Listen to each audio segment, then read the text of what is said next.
morning, good afternoon, good evening, depending on where you are. We have an audience here for this webinar that is from all around the world, and we really appreciate you being here today. My name is John Mancini, and the topic today is one that I think is really critical. It is this question of, when you look at the explosion of Teams implementations out there, how do you restore control when you've already deployed without control? You know, we've all been there before in terms of systems that have run at breakneck speed before we even have a chance to kind of think about what it is that we're trying to do. And so we've got two really terrific people here today. Next slide, Vivek.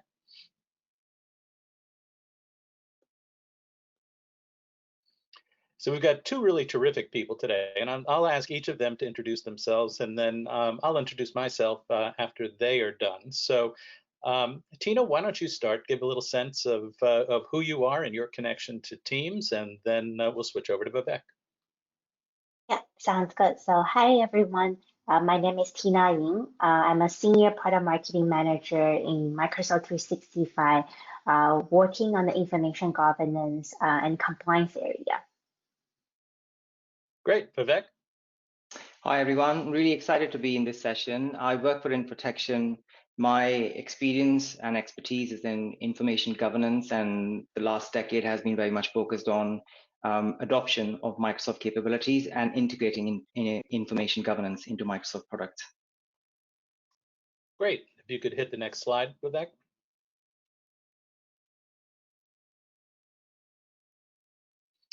I put this up because I thought this would be a good way to introduce myself too. A lot of you all know, I know a lot of people on this webinar from my days as president of AIM. And I was president of AIM for, 22, 23 years, and continue to do work for them in terms of some of the industry research that they do. But I got connected recently with Infotechtion, and I think that journey might be interesting to some of the people on this webinar. You can see all the bona fides there on the list. Infotechtion are Microsoft partners. They work closely with Microsoft engineering. They're not in the business of selling software or licenses. The focus is on bringing maximum value out of Microsoft Office 365. But my interest was, I was piqued when I first went to the blog site for Infotechtion. And if I were to leave you with one takeaway as you kind of think about your journey, is make sure you go to the infotechtion.com website and go to infotechtion.com/infotechblog. And that collection of blog content, I think, is the best content that I have seen in terms of thinking systematically and strategically about where you go with Microsoft 365. And how do you do so from a strategy perspective rather than a nuts and bolts technology perspective, although the technology part is there too. So I would leave you with one thing, is make sure that you go there, check that out. That's the reason, that content is the reason that I decided to connect with these guys, because I thought it was so good and so impressive. So as you interact with this webinar, just a couple of housekeeping tips before we get going. First of all, there is a handouts tab. You'll see that there are 4 handouts there. Make sure you go there, download that stuff, check that out. You will also find a questions tab. That is so that you can ask questions. If we don't get to all the questions, we will make sure that we follow up after the fact with the questions. And then we are recording this, and so you will get a copy of the slides and the recording afterwards. So make sure to watch for that in the follow-up email that we will send to you. So without further ado, let's hop right into it. So next slide, Vivek.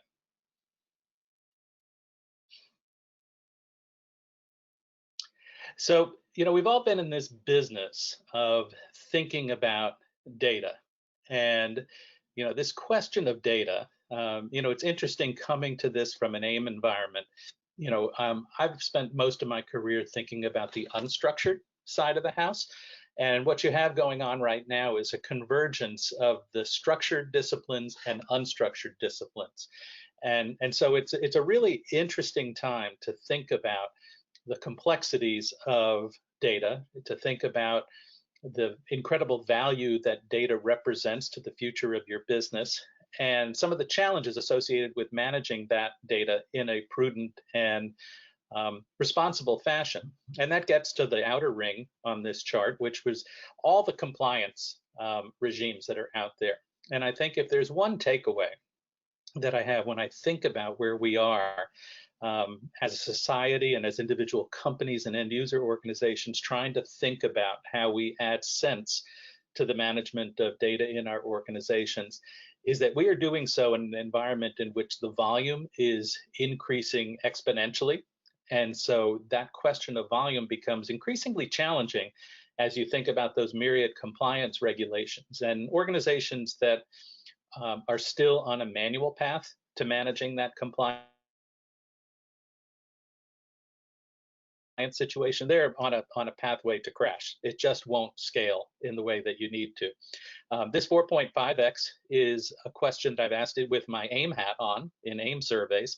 And it's a pretty simple question. I just say, if the volume of information that is coming into your organization is X right now, what do you expect it to be in 2 or 3 years? And the answer comes back on average 4.5x. Well, that's a huge change in terms of what people need to think about. The second data point there is also an AIM data point, is that I've asked people how many different content management systems and repositories. I think this answer is probably a little lighter than what is actually going on in organizations, which is pretty complex. And it points to this last one, is that we've asked people this question of, how do you see yourself in terms of adopting artificial intelligence technologies to automate the question of information governance? And this is an area, I will tell you that when you probe beneath this data point and you ask people, okay, do you see yourselves as advanced or highly advanced, and what are you doing? There's a huge gap out there between intentions and reality in terms of what people are doing. But that's the opportunity to be a leader, is to apply automated techniques to manage the increasing variety and volume of content, and to get ahead of this curve once and for all. Next slide, Vivek. So the purpose of this webinar is to really focus on the Teams situation. And I can tell you from having been in this space for a long time, the whole Teams development is extraordinarily interesting to me. When I think about the fact that Teams had 2 million end users, in average daily end users in 2017, end of 2017, and at last report on April 30th, they had 75 million average daily users. They haven't released any data since then, but if I was a betting man, I would bet on that we're probably into triple digits of average daily users, just anecdotally as I talk to end user organizations. When you think about the fact that there are now 2.7 billion Teams meetings per day as of the end of March, it's an astounding change in terms of driving towards the changes in the way that we are working. And when you think about, some of the issues associated with care and recovery and growth, those are all being driven by the COVID environment. But the COVID environment is accelerating the transformation of organizations into remote organizations with Teams at the center. So the scale question becomes something that is just mind-boggling in terms of organizations trying to manage this Teams change that's going on out there. But there's another aspect to this that I think is really interesting, which Vivek and Tina will talk about, which is that, this isn't just a question of putting really cool video technology with nice backgrounds that you can change around and make it look like you're in Paris for a meeting. This is about a set of technologies that is a gateway to all of the governance and document management and knowledge management technologies that we have been working on separately for years and years and years. And it's that combination, it's so interesting to me. You have this viral deployment, and for the first time, a viral deployment that, if you play your cards right, can also be connected to very advanced and robust governance capabilities that are tied to not only video, but tied to all the different ways that we work together. And that's a really interesting collection of capabilities. So I hope you enjoy the webinar. I'll act as MC during the course of this event. Again, don't forget to get the handouts, get the questions, watch for the recordings and slide. And with that, I'll turn it over to Vivek. Thank you, John. Can I just check if you can hear me loud and clear, John? Yes, I can. Okay, thank you. So this section has a lot of details, so I will go right into it. And I'm going to just start with a very brief introduction to Microsoft Teams. And that is not really from an end user point of view, but just to kind of show you behind the scenes, behind that Microsoft Teams interface, what is underneath it, where your information is stored. And so really what we want to look at here is that Teams is a single interface for teamwork, but the underlying storage is spread across every possible component in Microsoft 365. And that really is where we want to bring in the value of information governance and make sure that we're not asking every single person to understand the complexity behind the scenes and do the right thing, but understand the complexity and actually work with it, use the tools and leverage and build a platform, which is a foundation for something that people will use and not something which will result in a sprawl. So, so let's have a look at some key components of Teams behind that user interface. Number one is really the file sharing. So as soon as you activate Teams within your organization, without even creating any new Teams instance, users have the ability to share files, share discussions, etc. And it's important to understand that file sharing process is all happening within OneDrive for Business within your organization. So it really is something where the files are being kept in a personal storage within OneDrive for Business where the user has access to. And that's something to think about from a governance point of view, right? How do you manage governance in those areas? What are your policies about keeping important information in OneDrive for Business? And so this opens up another channel, which is kind of a bit hidden behind the scenes. And a lot of the times users are not aware of that when they share files with an individual in a chat, where is it actually stored? Now, the second component is a Teams instance, which is where we want to talk about the sprawl, where Teams is already deployed and people are able to create new Teams instances. And every single time a user creates a new Teams instance, behind the scenes, the system identifies and creates a number of controls and storage locations. And that is where it's spread across multiple applications within Microsoft 365. So you get a SharePoint online site collection for storing files. You get a Microsoft Planner instance, and you also get a dedicated mailbox, which is attached to that Teams. Overall, all of this is part of an Office 365 group collection, which gets created. But we often don't use that terminology to avoid any confusion with the end users. The third component is the chat part, which is just by far, in our experience, is one of the most used components, especially when users are starting to begin their journey with Teams adoption. And so the chats and the meetings, which are organized within Teams, all those chat messages are actually not stored in the Teams instance or the Office 365 group. They're actually stored within the user mailbox. So that's another factor and another area to consider and look at it from a governance point of view. And you're already starting to see that between files to Teams instance to shared locations to chats and calendars, there are already different places where different type of information is kept. And then finally, the Teams audio and video capability, which brings you the voice and ability to share videos, etc. The recording for those is actually stored in Microsoft Stream. And so that's another location that we have to think about from governance point of view. And Stream is a different storage location. It's not part of the Office 365 group, which is created. So we kind of have a very diverse, storage components and applications behind the scenes which work the magic. And one thing which is actually missing consistently in Teams deployments is the lack of consistency in appreciating all of that storage and understanding and applying, security, compliance, and governance best practices. So therefore, that kind of brings into the discussion about the architectural complexity, which sometimes leads to inconsistent governance. And this doesn't just apply to the content that you are storing within Teams, but also applications which are accessible through Teams, and how they process your data is also important. And so our challenge really is to still keep that message simple, because the Teams interface is simple and people find it really easy to use it and use different options within Teams to perform teamwork.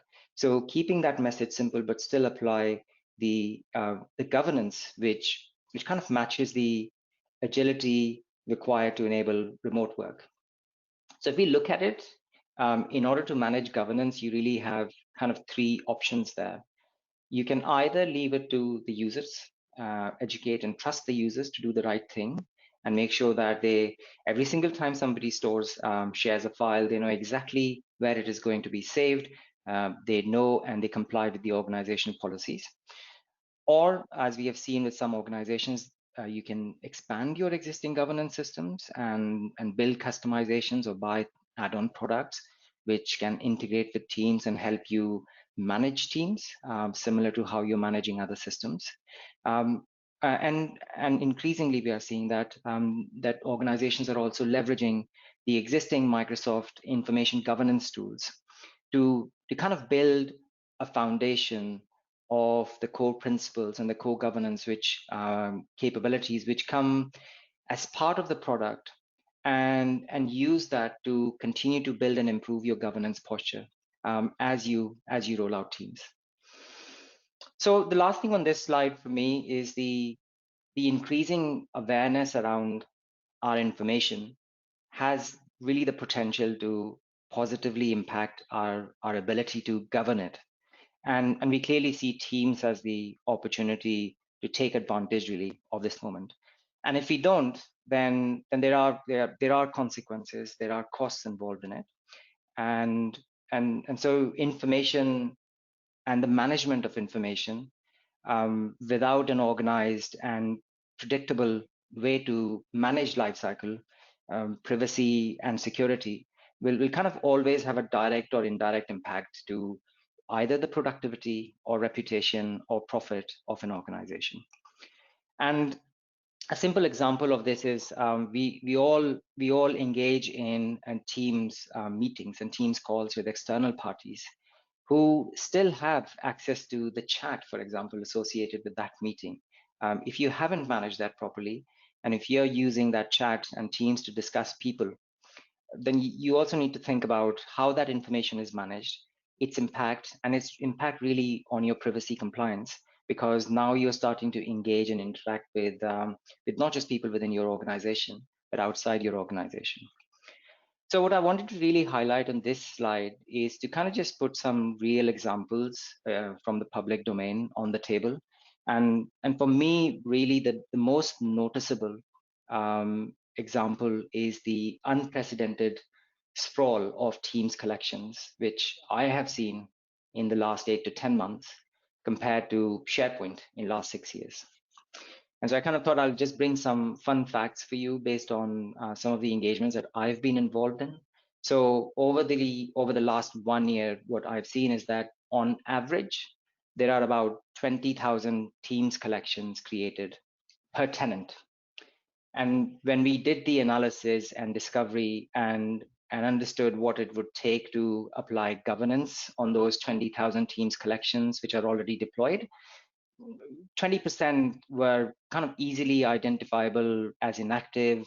5% were kind of testing in production type, so easy decision-making candidates. We also found that roughly about 10% were without any identifiable ownership in Teams, and they kind of just orphan teams, but still required for for adding business value and keeping business information. So we had to kind of get into the details of more insights, more analytics to identify the owners. There's about 40%, I would say, that the use of the automated assessment tools, which we will talk a little bit more in detail in the next section, were kind of sufficient to apply a basic level of governance to kind of present that governance back to the business and agree the rules and controls that you would want to apply. And really, there's a final category of about 25%, which was left with the business to kind of intervene, review, remediate before agreeing to apply any automated governance on those team side collections.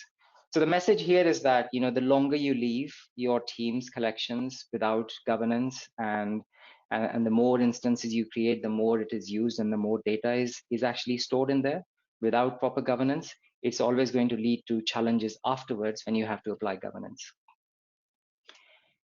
So how do we do that, and what's the approach to kind of apply governance when it is already deployed? And in that space, the most important step is to not add any more to the existing lake or existing sprawl that has happened in your organization. So really need to start with understanding the architecture and the governance that you want to embed in new teams or any new teams that you want to create. And once that is established, then take a structured and automated approach to, you know, discover the teams. You need to understand where the teams are, where the ownership is, who owns those teams, which part of the business, you know, that you want to connect these teams to, and then also remediate. You know, a lot of these will require remediation, either from a content point of view, or people have already deployed apps which probably have not gone through an appropriate governance review. So understanding the discovery, remediation, and then integration of governance into existing teams is kind of always a second step. So the governance in this instance is really for day forward as a first step, and then you start addressing the situation with existing teams. So on the next slide, I'm just going to share with you my top 3 enablers or enabling tools or approaches where I have used and some of my other colleagues have used to effectively implement governance and bring that team's adoption under control from a governance point of view. So number 1 is where I started, is, you know, how you create teams and how new teams collections are created is really the best place to automate. And the key there is to focus on making it easy for users to create a new team, yet collect sufficient information to automate application of governance policies. And in this instance, you can kind of readily use, you don't have to buy an add-on product. There is now a template published and available on GitHub, which is built on Microsoft Power Platform, and you can use it, you can extend it. This template provides an integrated experience within Teams itself. So the context in which you know, it has been used is actually not only just create a Teams template, but actually think of it as a Teams hub experience within Teams, and a single place where your users can not only go and create new teams, but is also a single place where you can surface important information, important guidance to your users. So we'll talk a little bit more about that Teams Hub component. It's not a product that we are selling in this webinar, but it's something that we have seen, we have implemented and used elsewhere, and it's now an open source. So, you know, it's something that you can definitely take advantage of. Just talk a little bit more about this template. You know, not only to automate the creation of teams, but through a guided method of creating a team, you are able to also capture more information, and, you know, things like the organizational context, you know, what retention policies that you may want to apply, activation of records management capability, and increasingly I've seen that there's a lot of focus on sharing and access controls whether a team is going to be used to share access with external guests, and then use that information to apply things such as information barriers and protection controls to not only control the teams as a collection itself, but also the information that is stored in teams based on the intended purpose and sensitivity. This, of course, requires work from your tenant administration team to make some design decisions on not activating the team's creation options everywhere, but actually disable it and kind of really channel users through this single interface. They can still create a team within minutes, but it's a guided process. And with this, what we have also done is actually ask people some questions. Is this the right thing for you to do? And quite often the answer is no. Creating a new team is not the right answer. Instead, creating a channel is the right answer. But the users kind of go through that journey and decide for themselves. So the benefits of channeling, the provisioning of teams is that you can do a lot of automation there, and especially embedding governance capabilities, retention policies, protection controls, etc. You can also use this approach to present some predefined templates. Users don't always have to start from a blank team template. You could really look at some of the more business process automation type activities. Association of metadata, sensitivity labels, and retention policies. That kind of is really one of the key benefits of driving your provisioning process for new teams. And once you have established that process and you have a governance established for creating new teams, you can then leverage the additional options to automate discovery and assessment of existing teams. And in that regards, my next enabler is the tools that you have already available and accessible to you in Microsoft 365 is using the sensitivity data analysis. Right. So working with your subject matter experts, you can actually significantly optimize the discovery and remediation timelines in this case. The tools are important, and you get all the tools to identify sensitive information, teams topology, membership, etc.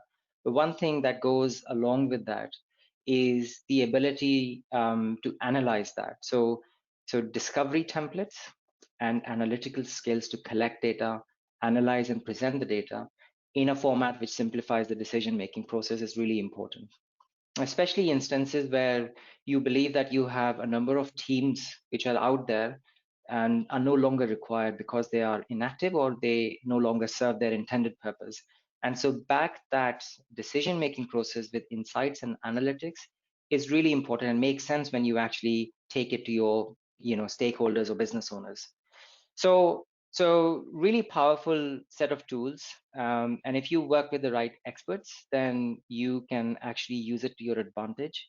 The tools available today, enable you to identify the team's usage, perform the sensitive data analysis to identify if you have any specific, privacy data that you are actually storing in teams.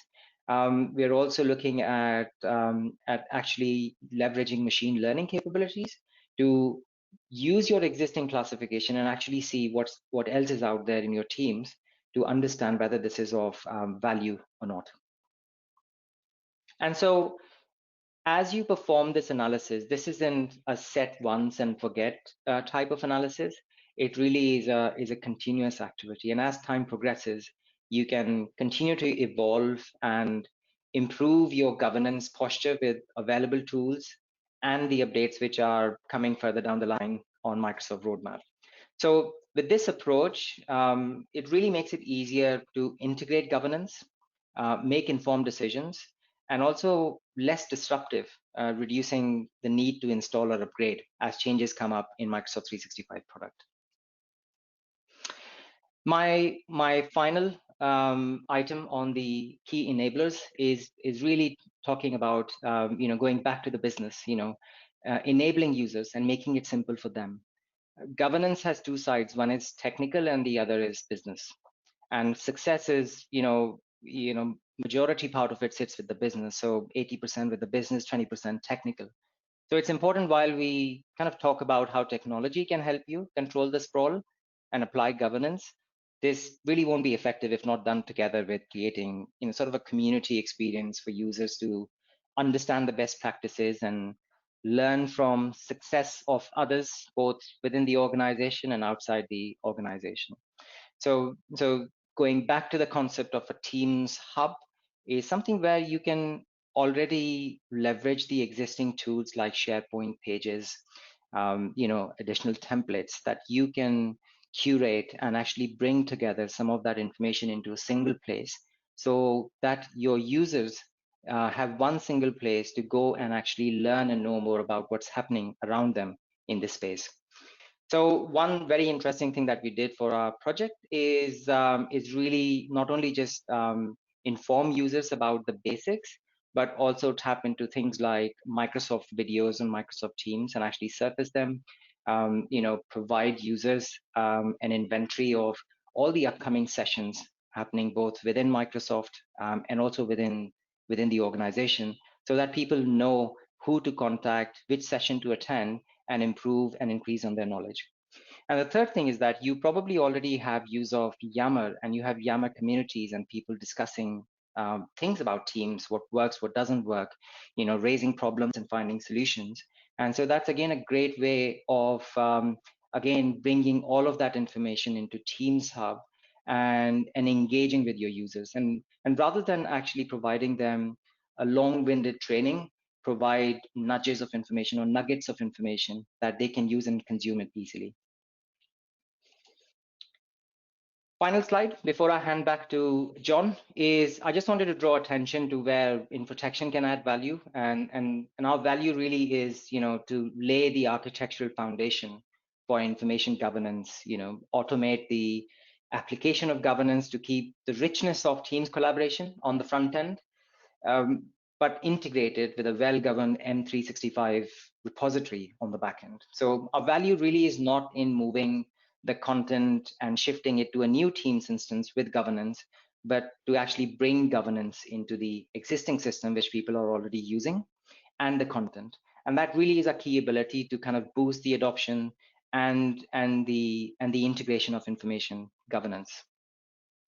Just a very quick example where we have added value is actually the intelligent integration with things like default metadata.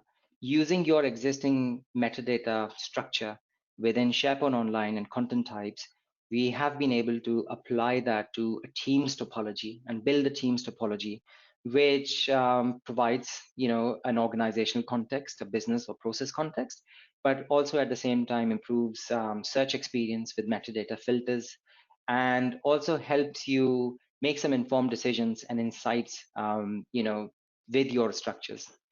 And as I said previously, we are kind of heavily investing in that topology and classification integration, also leveraging some of the AI options to kind of learn from what you have already done. So if you have governance implemented in SharePoint, the AI will learn from that governance, that classification, and apply it to the new information, therefore reducing the burden on users by automating some of the repeat classification tasks. So I hope that was useful. On that note, I will finish my section and hand it back to John. Great, thank you very much, Vivek. Let me, before I turn it over to Tina, two quick questions, just so we don't lose the thread in which they were asked. When you were talking about the enabling tools, these questions, first of all, a question about, you mentioned open source on the first one, but which of those capabilities are open source and which are proprietary? And is there any differentiation between folks that have E3 licenses versus E5 licenses? So maybe just a quick thing on that before I turn it to Tina. Sure. So there's everything that I've shown to you is all either open source, available on GitHub, or it is part of the Microsoft product suite. So you can start using it right now. Yes, obviously, there is a difference between what's available in the different licensing tiers. But the basic functionality which I just showed you is available as part of the E3 license. But the more AI, machine learning, and records management capabilities, they obviously come with the more advanced licensing.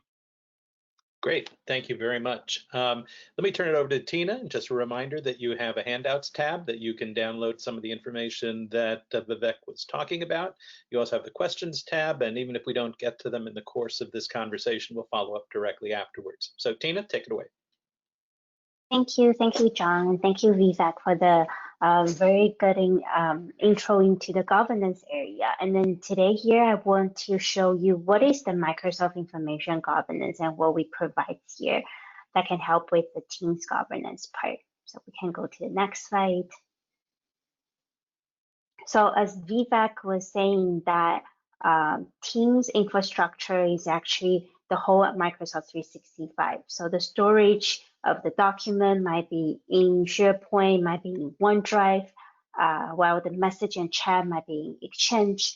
And then so in Microsoft Information Governance, we help you to manage all that in place. So you can set up retention, deletion policy, like Vivek was saying. A lot of customer before they might like export data into other systems that actually increase a lot of risk in terms of operational risk or legal risk that you need to handle multiple systems at the same time. So we want to provide you with this in-place management, and also that can bring the best user experience. So they will be able to apply retention label easily in SharePoint site on a certain document they need to keep to meet the regulation requirement. The second key capability here is the automation that we provide. So we provide multiple ways to help you to auto-classify data so you can govern data at scale. So some of the auto-classification we provide include the sensitive information types that Vivek mentioned, that we provide 100 plus out-of-box sensitive information type. So we use pattern recognition to help you to detect credit card number or any sensitive personal data like passport number, license ID, and then we can help you to protect those sensitive information. We also provide machine learning powered trainable classifier. So you will be able to use trainable classifier to detect document that like a contract, a resume that won't be able to detect easily by the pattern recognition technology. We also have trainable classifier to help you to detect like offensive language. So you can see a conversation context instead of just focus on a specific keywords. So I'll show you some of the key capability behind that. The third capability we provide here is that because when you are governing information, a lot of the time you need to demonstrate compliance to your regulator or auditor. And we provide capabilities like records management to give you proof of disposal, disposition review, and all the classification insights. So you can present this evidence to your regulator and auditor to prove that you can meet the record keeping requirements. And lastly, it's not just for Microsoft 365 data. We also provide several preview data connector to help you to bring data into Microsoft 365. So if you're using Teams and also with other instant message chat software, you will be able to bring this into Microsoft 365 and use all the capability I just mentioned above to manage those data. And we're keep investing in this area that we are providing more and more preview data connector in the following few months as well. And so if you see it on the right-hand side, we want to help you with manage information governance so you only keep what you need and delete what you don't. So you can reduce the liability, reduce the risk of holding those data. And then for the high value data your organization has, those business critical information, then we provide specialized records management solution within Microsoft Information Governance to help you to meet those record keeping requirements. And so next, I'm going to show you, so it's not just for information governance, like the capability I just mentioned. Once you start with information governance, that's the first step. You govern your data within Microsoft 365. Then you will be able to leverage all other solutions that would provide within Microsoft 365 platform. including you can see the records management part. We also provide eDiscovery tool to help you to identify relevant data for investigation or litigation. We provide supervision solution, so we call it communication compliance. So if you need to meet certain like FINRA requirements, or you want to see whether there's any code of conduct violation in Teams message, you will be able to use communication compliance to help you with that. We also provide you with a compliance score, so you can track how compliance you are, what's the maturity level of compliance on your journey to manage those information. And then on top of that, we have a lot of information protection solutions like data loss prevention to help you to protect those data you govern in Microsoft 365. And so I'm going to highlight several products here to help you to see how you can leverage this Microsoft 365 compliance solutions to manage Teams data. So we can go to the next slide. So first, like I mentioned before, you start with the governance part. You can apply retention policies. Like Vivek mentioned, you will be able to do so through the Teams Hub as well. To apply a retention policy on your Teams message or chats, you can select the users or select the Teams channel you want to apply those policies, and we provide very granular option. We can go to the next slide. So you can easily adjust how many years or month or days you want to keep that message or that content. You can choose to delete automatically afterwards, or you just keep those data and do nothing after the retention period. And then for document, we provide even more granular option. You'll be able to mark a certain document as a records. You will be able to conduct disposition review. So those are some of the other advanced features that we provide within information governance as well. Next slide. And then another key solutions that we highlight a lot for Teams is that Vivek mentioned about sensitive information type. So we can help you to detect certain sensitive information type within Teams. So then you can apply the data loss prevention policy on top of it. So this is a near real-time data loss prevention policy you can apply to Teams. So for example, here, Megan is trying to send the healthcare information to Alan, who's outside of the organization. The DOP system will run at the back end and then immediately revoke that message to say, hey, this is sensitive, you shouldn't share this with Alan. So that's one of the key information protection capability that we provide for the Teams communication. Next slide. And once you save the Teams message, return them within Microsoft 365, you will be able to leverage this communication compliance technology. So within communication compliance, you can set up different policies. So you can say, oh, I want to detect any offensive language happening in my organization or any harassment message happening. Then we use trainable classifier to help you to find those conversations to see, hey, is there any code of conduct violation happening in my organization? What action can I take on from there? And then some of the financial service companies, they use this as a supervision tool for their FINRA requirement as well to detect whether there's insider trading. And once you detect there's a violation happen, then you will be able to send the user a notification to say, hey, you need to take this code of conduct training, or you can even escalate it to eDiscovery tools that also is within Microsoft 365 compliance. So it's all integrated. We detect this, and then you escalate it for a eDiscovery investigation if necessary. And so the next slide, I'll show you the eDiscovery experience. So this is the advanced eDiscovery capability we have also within the Compliance Center. And typically, an eDiscovery tool, usually they can help you to detect a certain keywords. So if I say, oh, I want to search any message with Project Obsidian, then usually you will only see that specific message of Project Obsidian, and you don't see the context of that conversation. But our advanced eDiscovery tool help you to thread that conversation and give you more context. To give you more message before that keywords that you detected and after that. So you can see the whole conversation context here when you're trying to understand this case more. And the next slide.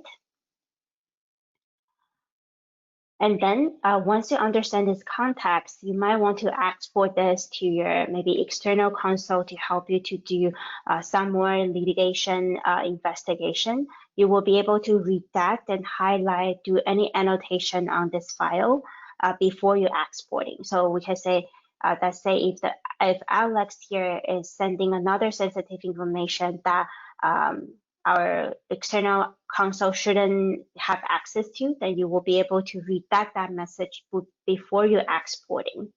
So that's all building within Microsoft 365 compliance.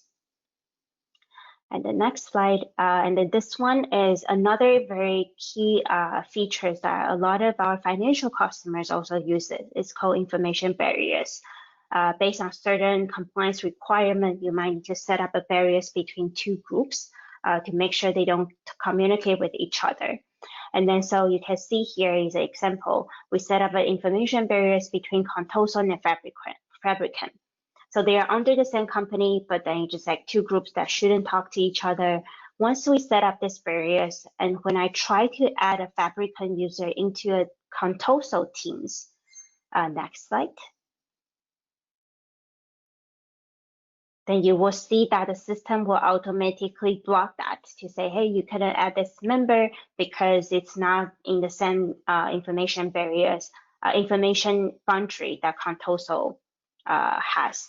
And then so this is the information barriers that you can leverage to help you to restrict communication and collaboration between two groups or multiple other groups in your organization.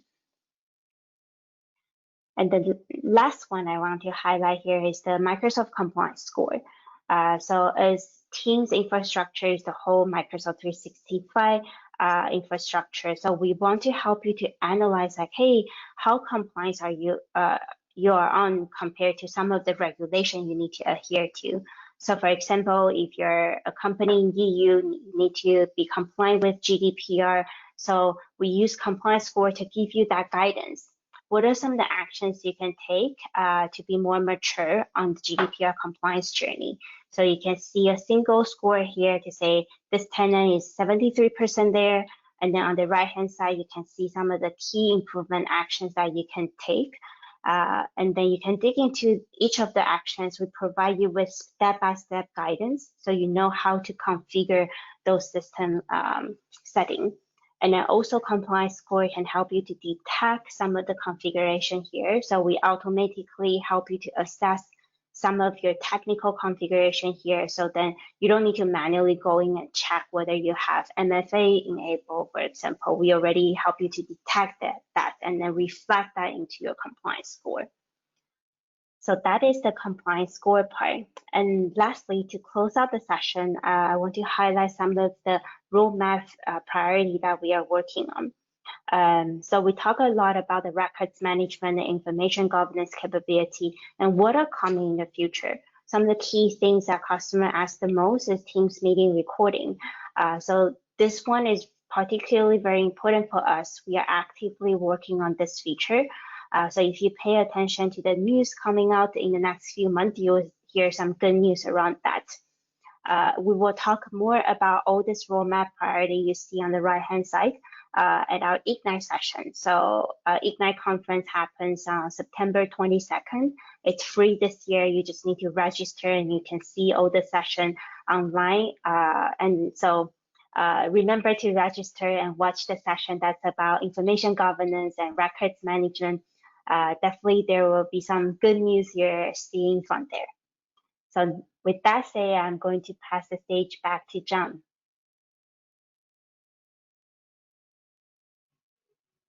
Forgot to unmute myself. I owe $1, but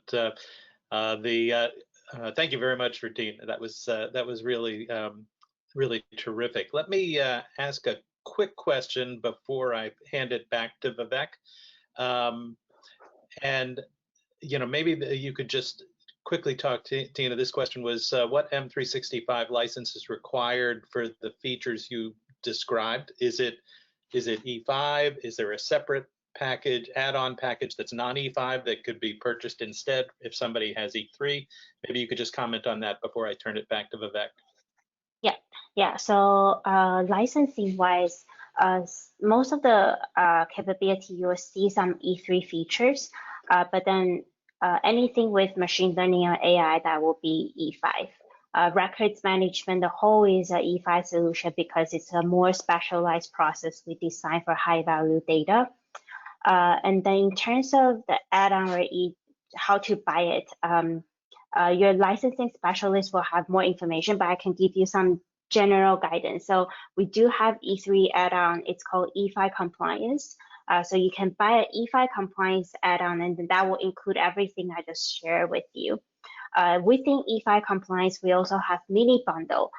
So we have mini bundle specific focus on information protection and governance. So if you're interested in just the information governance part and the DOP part, you can buy that mini bundle. We also have mini bundle for insider risk management. So communication compliance is part of that mini bundle. There's another mini bundle focused on eDiscovery and audit. So we call it Discover and Respond. So you will be able to buy just that mini bundle if you only want to use the eDiscovery capability. So there are some flexibility you can work through in terms of which license you want to purchase. Great, thank you, Tina. Let's flip it back to Vivek. You were going to talk a little bit about lessons and best practices. Yeah, thank you, John, and thank you, Tina. Really good session. If I have to pick one, I would definitely pick information barriers. It really is something which was required, especially in complex organizations who work with joint ventures, non-operating ventures, local societies, and it's a really good way to kind of create walled gardens within your organization. So I'm just going to spend, just close out this session and this section based on some of the case studies. And so I'm not really going to go into the details of the case study here, but I've picked this case study as a real example of the consequence of a retrospective governance application. If you haven't thought about it when you roll out a certain piece of functionality, what are you staring at? And so in this instance, you can see the numbers, for yourself. It looks quite complex. This is specific to SharePoint Online, and the significant data structures meant not only just an expensive technical implementation of governance, but also disruptive program for end users to unlearn and learn new ways of working.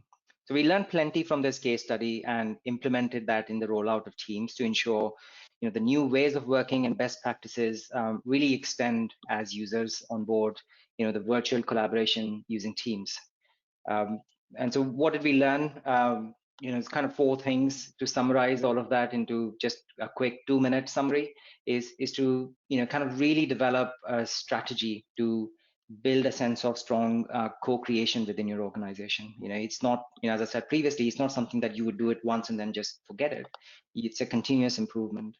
And so that not only just includes building a natural team and close collaboration with your business, but to actually define the solution, embed that into the user guidance, provide clear guidance on Microsoft technology itself, right? So before the business can start to trust the system and some of the automation features and machine learning features that you saw, they need to trust the system. And you can only build the trust by being more transparent about the technology, what the technology does behind the scenes. So providing clarity and transparency of the programs, processes, technologies, what works, what doesn't work is really important. And so we learned that in that space, educating, working with sort of technical experts and investing in your influencers and pioneers within your organization is a really beneficial thing to do, because they will inspire many others to see the value in good information governance. The next I'm actually going to pick is create a robust approach. That you will always have issues with technology. So you need to be agile in terms of what technology constraints you're facing. You will never be in a position where the technology is perfect and you don't have any issues with technology. So you will always have that. You should always expect that in your program. And hence that's why it's important to manage that relationship with technology Don't underestimate the impact of defects or by design features within the product that can affect your timelines, and certainly did impacted some of the implementations that I was part of. So again, going back to the concept of being transparent, have early awareness of your issues, work with the experts who can guide you through that process, tell you about the pitfalls, and actually, also work with your change management team so that that message can be simplified and communicated to your users. And so finally, kind of just, building on that, just simplify the message, keep your story simple and succinct, keep a close relationship with technology, learn quickly on what sticks, what doesn't stick, and kind of really just be proactive about managing resistance and exception. And one thing I've kind of learned really early and kind of implement quite regularly in my programs is avoid overpromising.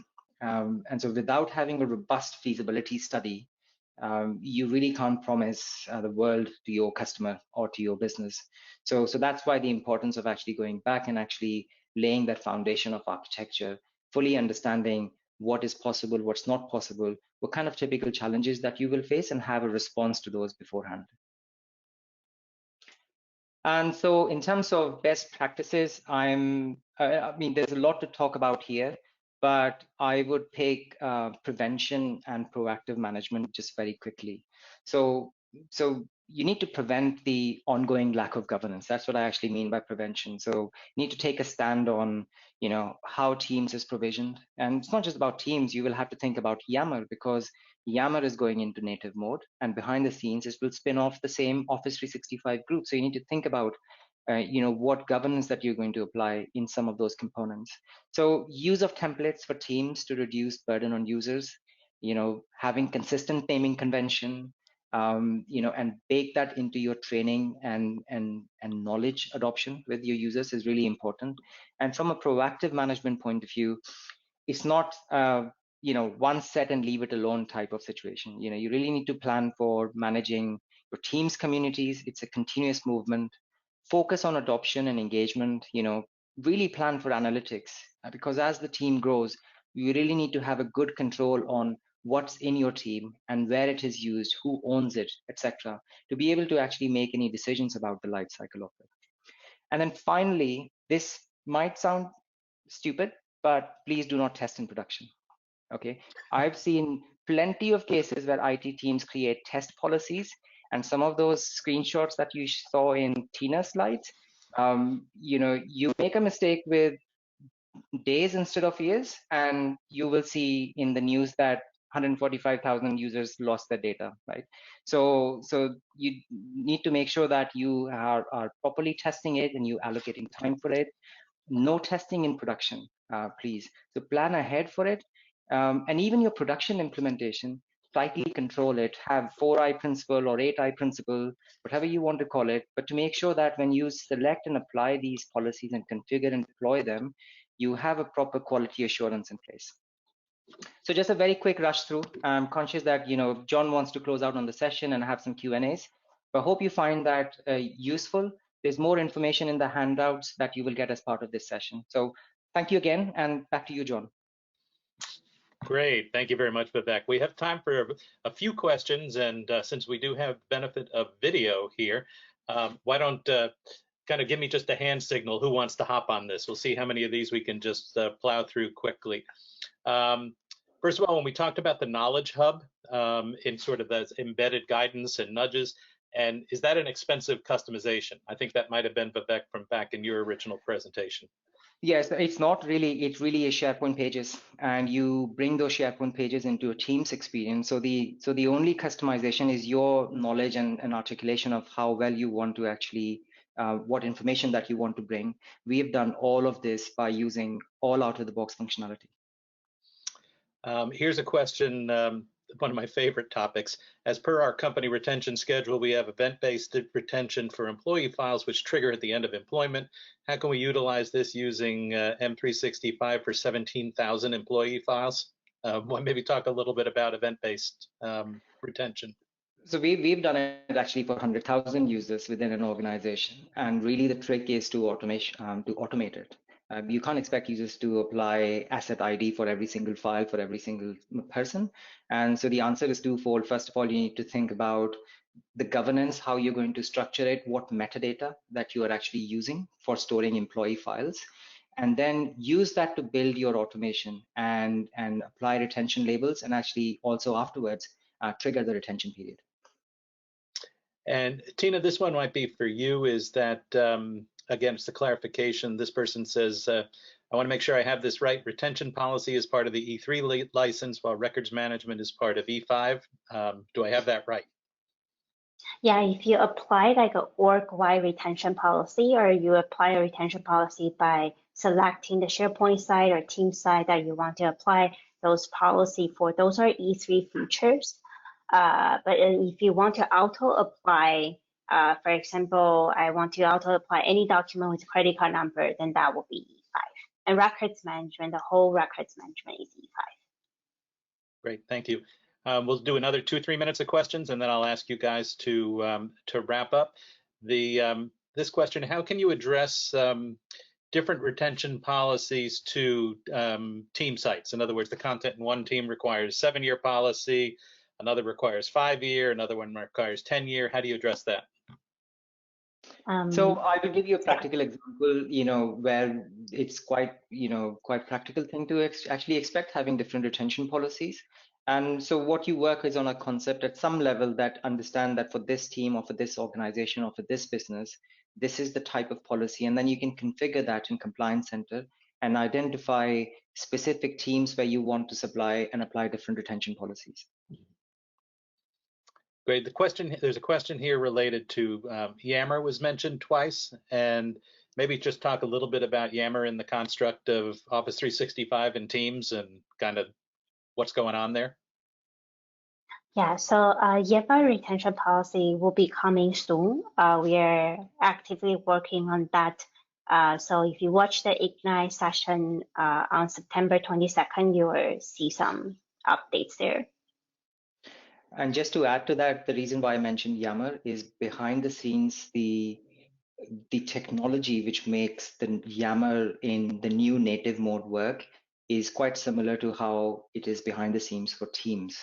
When you create a new Yammer group, you get all those bells and whistles behind the scenes, and you have to now think about how do you manage governance in it, because you get a SharePoint site, you get a few other things, you store files and messages, etc. So really start thinking about that as you start your journey and upgrade or migration over to the new Yammer mode. And then there's a question regarding application of governance during the creation of teams. Applying requesting guest access on a per team basis. What should be considered when attempting to do this? And is there an out-of-the-box way of doing it? And then secondly is automation of applying governance settings against associated site and file tabs, including default security content type settings. This is a challenge in our efforts to implement. Is there any way to overcome that? That was a lot of words for me. I think you probably might have to take it offline, but I think well overall there is a solution, because at a team level, when you go through that guided route, you can collect the information and you can apply things like capture the sensitive security classification, for example, and use that to apply either a team level sensitivity label or a granular sensitivity label to the information. But we can definitely follow up on that question and give you more details. Great. Well, I want to thank everybody for being here. Just in terms of next steps, probably the easiest way is if you want to contact me in terms of any information that you might need or any requests, just hit me up with an email. I'm john.m@infotechtion.com. And so would be happy to answer any questions that you might have and help connect you with the right folks. Let me just conclude with asking each of you, let's start with Tina, for kind of one key takeaway you'd like to leave with people, and then we'll go to Vivek, and then I'll have one final one, and then we'll adjourn. Yeah, one key takeaway, I would say that leverage what is available within Microsoft 365. So then you can reduce the number of systems or solutions that you're using to manage all your information. So that will be one of the key things. I resonate with how John opened the session. Again, on average, there are 5 systems that customers are using at the same time for different purpose. So take a look at integrated solutions that we provide within security and compliance that might be helpful for you to consolidate the systems that you're using. Great. Vivek. I would say I think it comes down to being agile, especially at this, at this time, and so think about your minimum viable product that you want to implement for information governance. This isn't the only opportunity to implement governance. You want to make sure that you have a basic governance that you can actually build on, and the best way to do it is actually work with people who have knowledge and expertise to actually do it and help you and guide you and get you there as quickly as possible. Great. Thank you guys very much, Vivek and Tina. And then also thank you very much, attendees, for being with us here today. My one takeaway, there was one phrase that really caught me, was Vivek in your presentation, and then underscored by Tina as well, is no testing in production. And when I think about that in the context of the change management issues associated with getting people to relinquish control of some of their documents from a disposition perspective, getting that right and not screwing that up is really, really important. So thank you for that insight. So thank you, everybody.